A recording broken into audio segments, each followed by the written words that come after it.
Eh bien voilà une nouvelle semaine, je suis ravi de retrouver Bernard Kouchner. Est-ce que nous sommes face à un conflit avec ce qui se passe en Irak dangereux, très dangereux? Très dangereux, extrêmement dangereux, d'abord pour les hommes et les femmes, et les enfants et les vieillards, ils tuent tout le monde. Donc sur le terrain, c'est très dangereux, c'est d'une violence et d'une barbarie épouvantable. Ouais. De quoi s'agit-il? Il s'agit en gros, pardonnez-moi de schématiser, des sunnites contre les chiites. La division du pays. Et les Kurdes. Oui, mais les Kurdes nord. sont les gentils, Ouais. et ceux qui peuvent réparer les choses. Et les Kurdes, c'est la partie paisible et la partie développée de l'Irak. Et les Kurdes, vous avez raison de le dire, sont non seulement en Irak, dans le nord de l'Irak, mais en Syrie, 20 millions en Turquie et également 400 millions en Iran. Donc ça veut dire simplement que les lignes que nous avions découpées, la fameuse ligne Saïs-Picot, en 16, pardon, ça ne vaut plus rien dire. Il y avait là une grande péninsule, le Levant, comme disent les terroristes, qui a été arbitrairement divisée en Iran, Irak, Syrie, Liban, etc. Ça ne marche plus. L'ensemble s'est embrasé, avec, c'est vrai, le départ était la guerre de Syrie, et ce mélange des grippes... Enfin, le départ, ça a été Bush, quand même. Non, le départ, c'était pas Bush. Oui, Bush a accentué les choses, bien sûr. Mais est-ce qu'on vous l'a reproché, vous et à d'autres, d'avoir soutenu justement cette guerre, en tout cas d'avoir considéré à l'époque que cette guerre était peut-être utile? Pardon, non, moi j'ai pas dit ça. J'ai dit non à la guerre, non à Saddam, et j'ai demandé l'ONU. C'est pas du tout pareil. Je sortais du Kosovo, et en plus, je sortais d'une aide que je poursuis avec les Kurdes, et les Kurdes venaient d'être assassinés à Halabja à l'arme chimique. Et donc, c'était un capharnaüm dans lequel, au contraire, il aurait fallu rétablir de l'ordre international. Et comme on ne l'a pas fait en Syrie, avec l'utilisation... Bon, d'accord, mais oui, mais c'est pas ça qui l'a fait. C'est la politique de Saddam. Moi, j'étais pour que l'ONU, puisque je sortais du Kosovo, puisse demander à M. Saddam Hussein de s'en aller, car il assassinait tout le monde. Il y avait une opération Anfal contre les Kurdes, et moi j'étais à Halabja, etc., qui consistait à génocider. 5500 villages kurdes avaient été éradiqués. Mais est-ce que vous considérez aujourd'hui que Obama a la moindre possibilité de faire quelque chose, et est-ce que de l'autre côté, l'Arabie Saoudite n'est pas dans une situation qui est extraordinairement hypocrite, puisque d'une certaine manière, ils condamnent ce qui se passe, et de l'autre côté, ils les soutiennent? Oui. Et ça a toujours été comme ça. C'est un capharnaüm absolu, sans aucune morale, et plein d'immenses choses trappes. Je ne sais pas si Obama... Enfin, sans doute fera-t-il quelque chose, puisqu'on évacue la moitié du personnel civil de l'ambassade américaine de Bagdad. Est-ce qu'il frappera? Est-ce qu'il fera... Ils évacuent pas pour rien. Je ne sais pas. Il est très sage et il ne veut plus s'engager, en tout cas sur le terrain, sur terre, non. Je ne sais pas, on verra. Mais ce qui se passe maintenant, c'est une répartition totale et différente. Il n'y a pas d'État sunnite dans cette grande région. Il y a des États chiites et crypto-chiites, des gens mélangés. L'émirat islamique en Irak et au Liban, c'est-à-dire les plus cruels des plus cruels, ceux qui veulent éclipser Al-Qaïda, avec lequel ils se battent quand même, veulent un État sunnite. Dans toute la région, il y aurait un État sunnite. C'est ce qu'ils veulent. Je ne sais pas s'ils y arriveront. J'espère que non. Donc on ne peut pas dire que c'est complètement une guerre religieuse, mais c'est majoritairement une guerre religieuse. C'est dangereux pour nous. Comment c'est dangereux? D'abord, c'est le pétrole, je signale, un peu partout. Deuxièmement, nous sommes engagés, rien que pour le Liban, par exemple. Le Liban, pour le moment, curieusement, sagement, est resté presque... Presque. Il y a des batailles à Tripoli, mais enfin, ce Liban déchiré, ce Liban pluriconfessionnel, pour le moment, ne bouge pas. Pourtant, il y a 2 millions de réfugiés chez eux, sans camp, chez les gens. Ils sont logés chez les gens. Donc tout ça, nous y sommes. Enfin, et avec les mêmes répartitions dans le pays, c'est-à-dire effectivement le sud, le nord, avec des contrôles qui sont confessionnels, totalement. Tout confessionnel et des contrôles de l'armée. Mais de toute façon, il y a aussi le Hezbollah qui est chiite et qui gagne la guerre au nom de Bachar el-Assad, le Syrien assassin qui assassine sa population. Tout ça est abject. Ouais. Eh bien, en dehors du constat moral, parce que c'est aussi une chose qu'on nous a reproché. Rien, mon cher. Non, mais attendez, nous étions tous les deux, et pendant ce temps-là, toute cette partie du monde est en train de s'embraser avec des risques considérables. Faut pas vous gêner pour y aller. Mais j'ai rien dit, moi. Mais si, vous êtes en dire, on bavarde. Oui, on bavarde parce qu'il faut au moins le dire. Nous étions prêts, la France, à frapper sur quelques cibles, aéroports, etc., avec les Américains pour punir M. Bachar d'avoir utilisé l'arme chimique. Nous ne l'avons pas fait.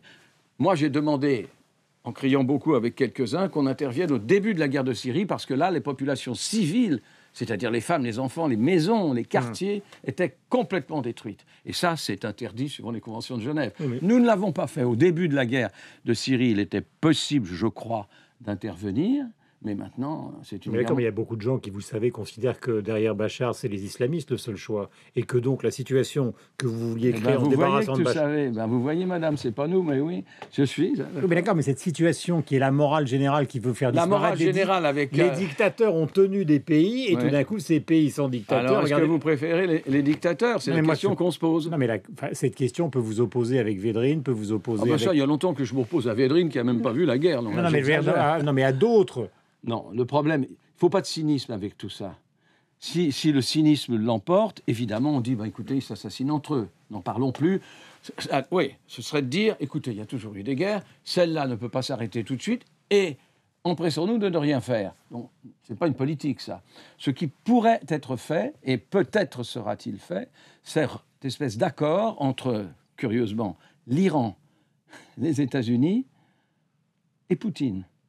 C'est-à-dire que tous ceux qui soutiennent plus ou moins les chiites s'allieraient avec ceux qui ne veulent pas qu'il y ait un État supplémentaire, un État sunnite, qui serait terroriste. Et ça fait une alliance très curieuse. Alors, vous savez que c'est l'hypothèse qui circule dans les journaux depuis Oui, maintenant des jours entiers. Avec regardez la la Libye, carte. le nord de la Libye, vous avez les puits de pétrole et maintenant un État en décomposition. Un mot sur les puits de pétrole. Ça, ce sont les Kurdes qui tiennent. Enfin, en bas, il y a aussi à Bassora des puits de pétrole qui appartenaient aux sunnites. Là, on Mais parle en de l'Irak, parce que j'étais passé sur la Libye, vous parlez de l'Irak. l'Irak. Le Kurdistan d'Irak est la seule région pacifique développée avec une croissance exceptionnelle et avec véritablement du travail, du pétrole. Une alliance maintenant avec les Turcs, lesquels Turcs sunnites comprennent un certain nombre, 20 millions de Kurdes turcs. Tout ça redessine la carte. Et si, dans ma grande alliance, c'est-à-dire Irak, Iran, États-Unis, il y aurait peut-être la Turquie aussi, si le danger se répand. Et donc, on n'y comprend plus rien. Finalement, les frontières ne comptent plus. C'est un grand terrain de bataille dans lequel se déploient les barbaries les plus... Mais je reviens à la immondes. question fondamentale qui est posée à vous comme à d'autres. Est-ce qu'on n'a quand même pas fait une erreur stratégique en basculant ou en changeant de politique étrangère, c'est-à-dire en rejoignant les Américains dans des expéditions punitives qui se sont révélées tragiques? Mais laquelle? Avec l'Irak. Avec l'Irak, Saddam. oui. Oui, enfin non, il fallait... Le moins n'est pas très convaincant. Si, le moins, non, parce que c'est vrai que là, ça n'a pas donné de bons résultats, parce que c'est l'après. C'est M. Bremer. Même le New York Times maintenant... Oui, commence il à serait temps qu'ils s'y mettent. C'est eux qui ont mais mis enfin- Bremer. L'homme qui a tout démoli comment on dit, disbanded, finalement anéantissant l'armée, c'est Paul Bremer. Avant, il y avait un général qui comprenait, qui parlait arabe, qui était de ça. Bremer a tout cassé.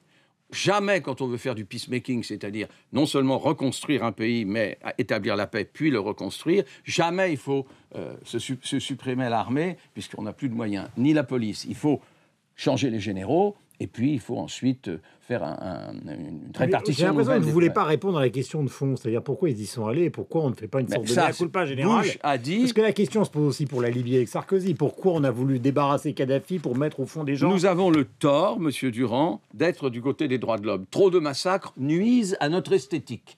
Trop de massacres, trop... Vraiment, et en plus, l'opération Anfal était une opération génocidaire contre les Kurdes.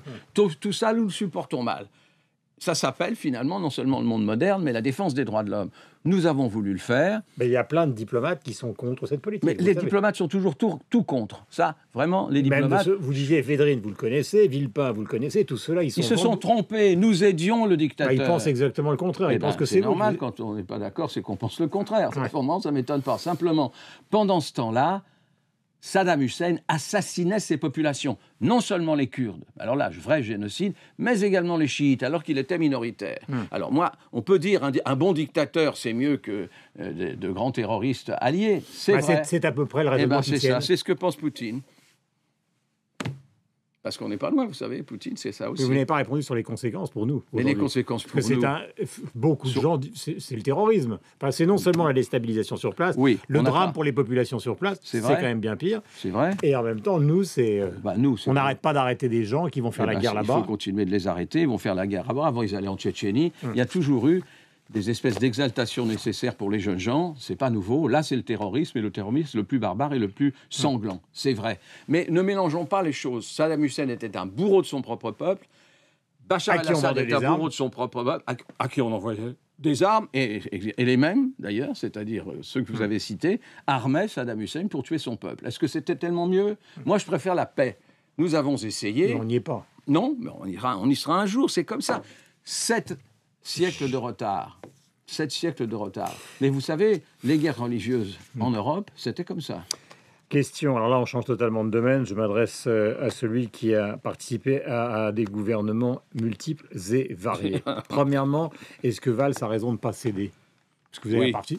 Bien sûr.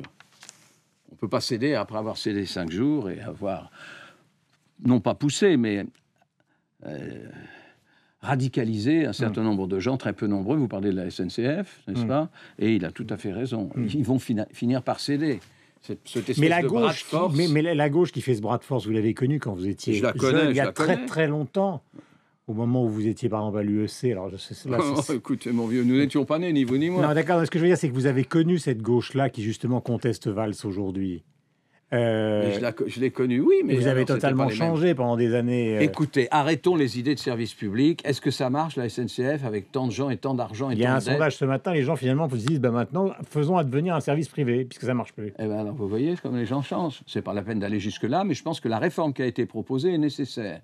Sinon, la SNCF ne marchera plus. Alors, on leur reproche de dire ce sont des clients. Mais oui, ce sont des clients, ils payent pour ça. C'est pas un service public gratuit.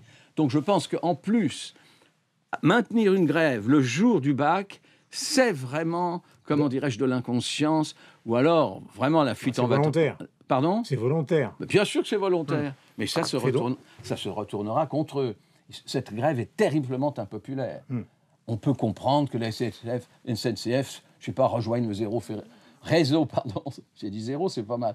Réseau ferré de France, tout ça, on peut comprendre. Je ne pense pas que le projet est bon en réalité, je crois. Dernière question, Bernard Kouchner. Si, c'est la dernière, parce que ça m'arrive au terme, il faut répondre brièvement. Est-ce que vous considérez que Nicolas Sarkozy, pour lequel vous avez travaillé, est l'espoir de la droite, ou au contraire son fossoyeur après l'affaire Pygmalion et d'autres? Je n'en sais rien, je ne suis pas de droite, j'avais été pris pour étant de gauche, je suis resté social-démocrate, je pense qu'il reviendra, je ne sais pas s'il sera élu. Je pense qu'on ne va pas l'empêcher de se présenter dans les meilleures conditions. Mais pour le reste, je n'en sais rien du tout. Les souvenirs que j'en ai ne sont pas... Enfin, je ne sais pas, ça dépend comment il s'y prendra. Dans le Capharnaüm... Est-ce que vous le souhaitez?